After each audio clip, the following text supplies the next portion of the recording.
Ba'zan o'zimizga savol beramiz. Shuncha tashvishim turganda umraga borishim shartmi? Hali yoshman-ku, hali ulguraman-ku deymiz. Lekin bilasizmi? Dunyo ishi hech qachon tugamaydi. Bugun pul topsangiz ertaga vaqt topilmaydi. Vaqt topsangiz sog'liq bo'lmasligi mumkin. Umra bu shunchaki ziyorat emas.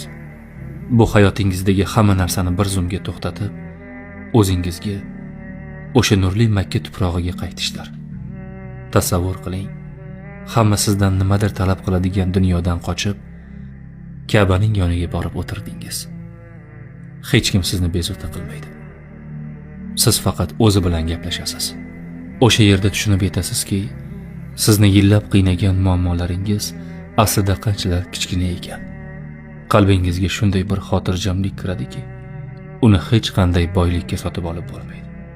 Qiyinchiligim bor deb